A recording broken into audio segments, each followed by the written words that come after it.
We trace the trajectory of a Roman launched into the sky between panels, look into the history of floor coverings and heavyweight boxers, then thrill to the return of the widescreen panel, and more, so very much more. Welcome back to Page by Toutatis, an overly thorough examination of Asterix, panel by panel, page by page. I'm Augie DeBleek Jr., and I'll be your guide. We're looking today at page 3 of Asterix Volume 7, Asterix and the Big Fight. Asterix and Obelix beat up some Romans. The Romans blame the dog. And a Roman consultant has the brilliant idea of staging a fight between Gallic chiefs to get Asterix's village under their puppet master-like control. Now, on to page 3.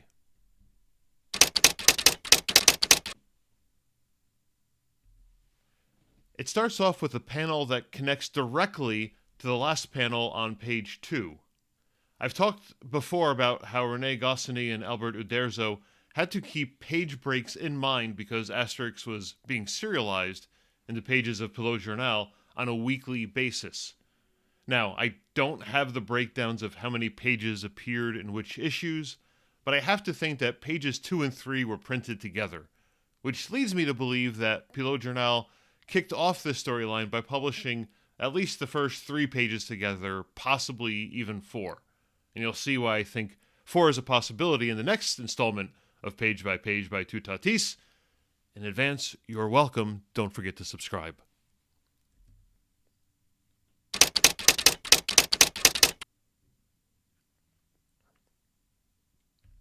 This page starts with Nimbus happily exiting his tent and Felonius Caucus trying to keep up with him.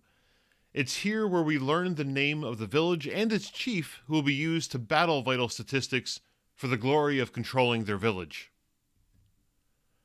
The village is named, at least in the British translation of the text, Linoleum, which was much more popular in the 60s on kitchen floors, really, than it is today. Did you know that linoleum is actually a British invention from the 1860s? So the word likely was handy for Anthea Bell to use when she started translating all of these books. By then, though, linoleum was already starting to be replaced by vinyl, and, okay, look, we don't need to cover all this. You can look it up. Floor coverings. It's lots of fun for some people. The better part is that the chief of Linoleum's name is Cassius Ceramics. That might sound kind of familiar to you. Ceramics can be made of clay, after all, giving you Cassius Clay, aka Muhammad Ali. By 1965, when this book was being produced, Ali had just become world heavyweight champion. He was on the ascent towards establishing his legacy. Boxing was a huge sport, and so Asterix was able to just sort of tap the zeitgeist there pretty well with that reference. And fittingly, we'll see that Cassius Ceramics is a heavyweight himself, all upper body with little stick legs and big feet to hold him up. Also, in talking about this now, I'm realizing that I pronounce Ali's name as Cassius, but the Roman version of it as Cassius. It's spelled the exact same way, but every Cassius in Roman history is Cassius. Cassius seems like, I don't know, an Americanization or a southern accented version of the same name or something, so if you hear me using both pronunciations, Cassius is definitely for the Roman dude.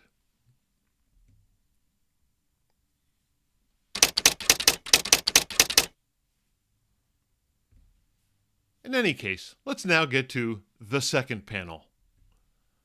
At first glance, it's a nothing panel, honestly. It's just 3 Romans carrying Caucus and Nimbus to see Cassius. However, there are 2 things of interest here. First, it serves as a nice bookend to the panel at the end of the page that we'll look closer to when we get there. Second, it's a fun panel. It's well drawn. I love the amount of action that Uderzo gets in this panel, with a few classic comic book comedic touches. For starters, you can see the lines echoing behind the moving parts of the scene. You get the clouds near the feet, which can be literally interpreted as the dirt dust they're kicking up as they run, or just the good old-fashioned comic book iconography of clouds denoting speed and direction. Look at the Roman in the rear by himself, struggling to carry his end of this particular deal. The two in front look like stoic Romans, just doing their job. That guy in the back has to carry the weight by himself, and he's on Nimbus's side. So he's got all the weight. That poor guy never stood a chance.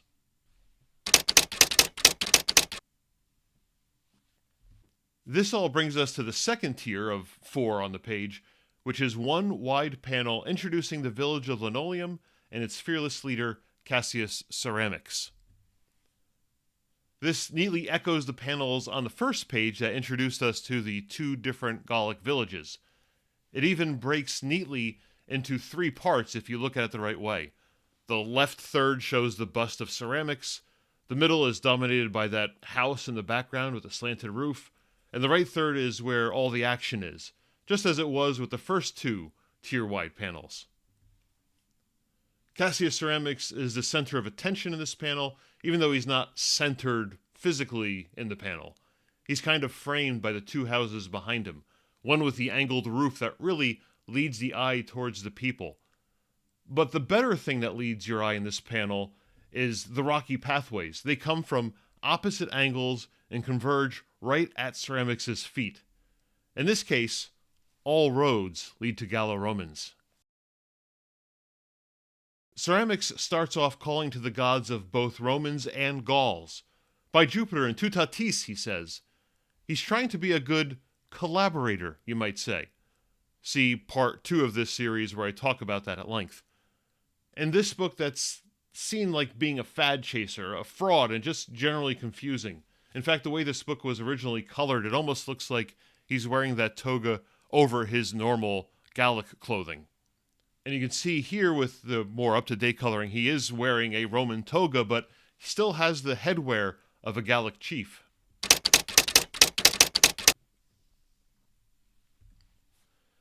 This kicks off the second half of the page, which has the kind of shtick that I love in a funny comic. Cassius Ceramics is a man with a big plan to show his devotion to the Roman Empire, but it's one that makes absolutely no logical sense. That doesn't stop him from pursuing it as hard as possible, though, which just makes him a classic politician. It's that tension which creates the humor.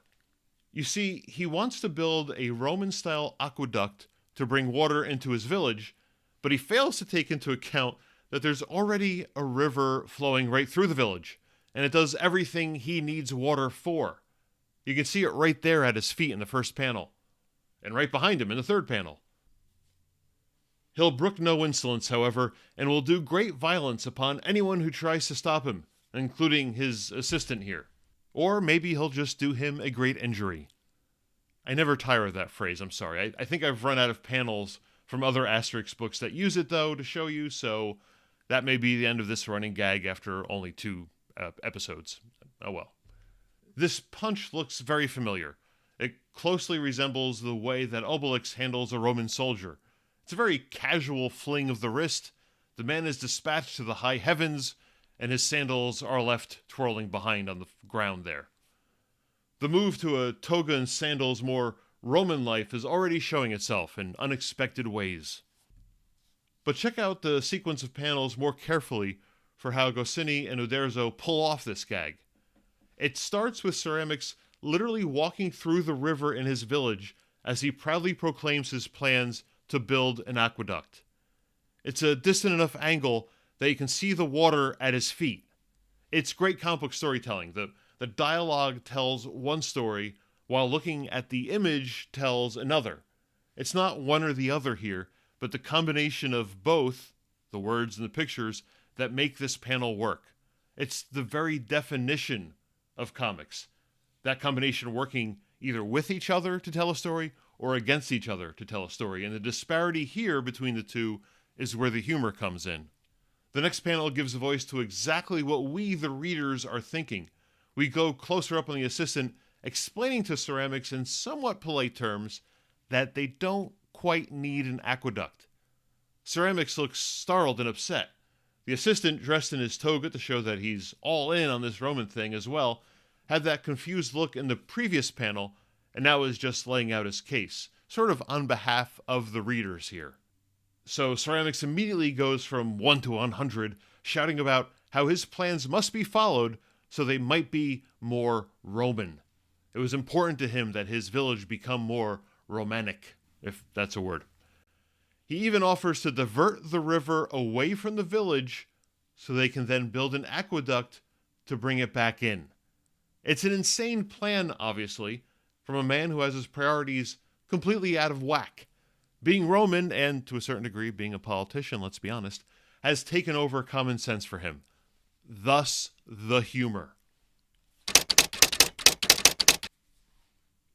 Can we look at this panel again? Because Uderzo packs in a great layout that most people probably don't notice. He pulls off a couple of tricks to add depth to the panel, which is just a plain, flat, two-dimensional plane after all. First, there's more detail in the foreground than the background. Up front, you get all the ripples in the water, the shadows in the rocks, every blade of grass growing out of the river. In the background, you lose so much detail that the rather large huts are in silhouette. They're too far back to make out the details. This also obviously makes the panel easier to read. If you detailed everything, the panel would look like a mess and you wouldn't know where to guide your eye. But also, check out the triangle that the three people in the panel form. From the guy on the ground in the back, to the assistant in the middle, to Cassius Ceramics up front, you go from small to large, with their feet all on the same horizon line for what is basically a very low angle panel. You're just above the water level, watching these people come up and over towards you. All of that, and Uderzo still leaves enough room for 2 word balloons. Barely, but there is room there and they fill it up perfectly. Sorry, I just had to go through that. Let's get back to where we were with that punch. So, Ceramics doesn't argue his side about building the aqueduct for long. He'll show he's a reasonable and decisive man when, in the next panel, he punches the little guy up into the sky. Perfectly rational. Check out the panel transition, though. The assistant is launched into the upper right corner of the first panel and comes back down to Earth in the next panel from the upper left corner, which is close to where he went flying out in the first place. This is comics, and they are glorious. Uderzo is guiding your eye beautifully through the entire sequence. Look at the panel progression too. We go from extreme wide, punch in a bit to a wider showing, even more into a close-up, back out to the wide shot, then wide but at a slightly lower angle to give you a better view of the launch, then a slightly wider angle to encompass the extra people. It's not enough to make you dizzy, but they are gentle shifts to the story, to accommodate the number of people needed in the panel, or to show a bit of the geography to explain a situation in pictures. It also keeps the page from getting boring. You could do that entire sequence in static shots that are mid-range to wide and call it a day. And that does work sometimes, especially in comedies where you want to lock the camera down and have the action happen in front of you. But Uderzo mixes it up to increase the drama, which increases the comedy. It brings the reader in closer when it makes sense. It pops the reader back out, so the reader has a better chance to see what's going on as the situation develops. This is comics, and it is glorious.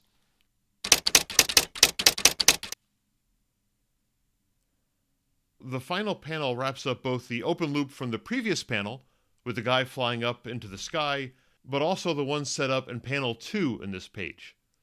We first saw Nimbus and Caucus leaving Totarum in the second panel, and here they arrive at Linoleum on the last panel of the page at just the right time. The open loop for the page is closed, and as a neat bonus, the man whose ceramics just launched into the air now lands at their feet. It's that extra punchline added to the end of the sequence that helps sell it.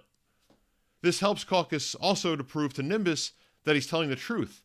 Cassius Ceramics is super strong and can take care of the recalcitrant Gallic village even with its magic potion.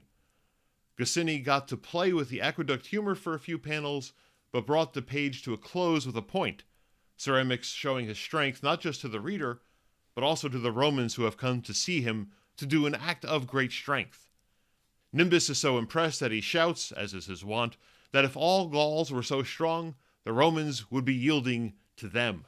They'd be Romano-Gauls instead of ceramics, and his ilk being Gallic-Romans. Thus endeth page 3. Coming up next time with page 4, the ridiculousness of Roman Gallics only gets more ridiculous.